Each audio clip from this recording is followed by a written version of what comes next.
Hello, bienvenue sur la Minute Agile. Aujourd'hui, nous allons parler du Value Proposition Canvas, un outil vraiment formidable qui permet d'ailleurs de travailler sur Business Model Canvas, mais qui peut être également utilisé dans le monde de l'agilité pour travailler vraiment cet aspect client. C'est pour ça que j'ai décidé de faire un épisode dédié sur ce sujet.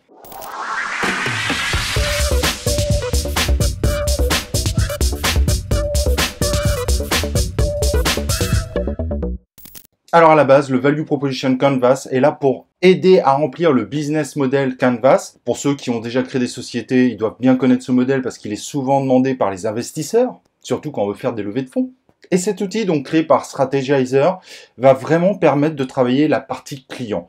Et c'est vraiment très intéressant et potentiellement, vous pourriez l'utiliser dans vos réalisations de produits en agile. Et vous allez voir pourquoi. Donc voilà à quoi ressemble un peu le Value Proposition Canvas. Donc c'est quand même relativement simple. Et en fait, il y a différentes cases, et évidemment on va les voir ensemble, pour travailler cet aspect client. Certes, il y a un investissement de temps à faire pour faire ce Value Proposition Canvas, mais vous verrez que ce temps investi n'est pas pour rien, parce que ça permet vraiment de très bien cibler ses clients. D'ailleurs, au passage, quand vous le faites, vous pouvez sans souci inviter vos différents clients, de façon à ce qu'ils vous aident à le remplir. Et donc, évidemment, le plus important maintenant, c'est de voir comment on va remplir ce Value Proposition Canvas.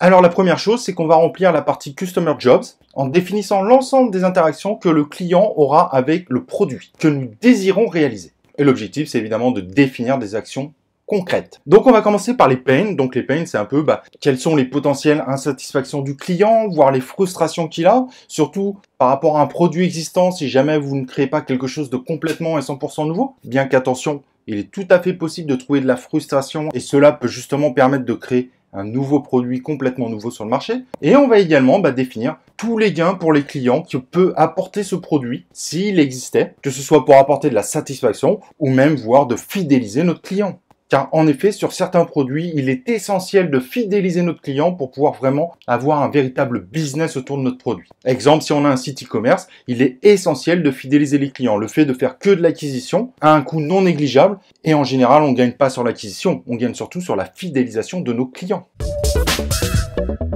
Ensuite, on va s'intéresser à la case Product and Service. Et dans cette case, on va lister l'ensemble des services, des fonctionnalités qui vont pouvoir répondre aux besoins de notre client. Et ça, c'est très important de savoir exactement qu'est-ce qu'on va avoir besoin de faire pour pouvoir répondre à cette partie Gain and Pain, celle qu'on a vue juste avant.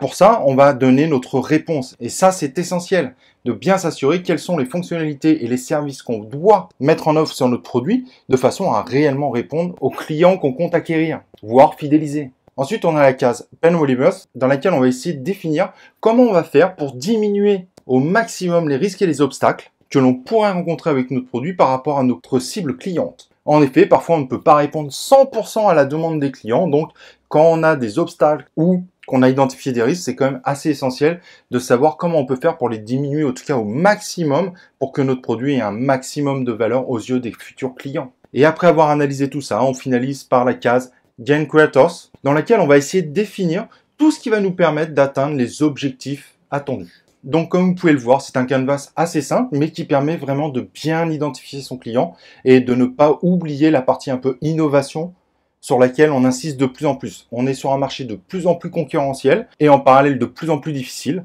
Il est donc essentiel de se focaliser sur le client et c'est pour ça que ce canvas est une merveille quand on veut réaliser un produit. D'ailleurs, on pourrait très bien l'utiliser aussi pour se remettre dans le droit chemin sur un produit qui est déjà en cours de développement. Comme on dit toujours, mieux vaut tard que jamais.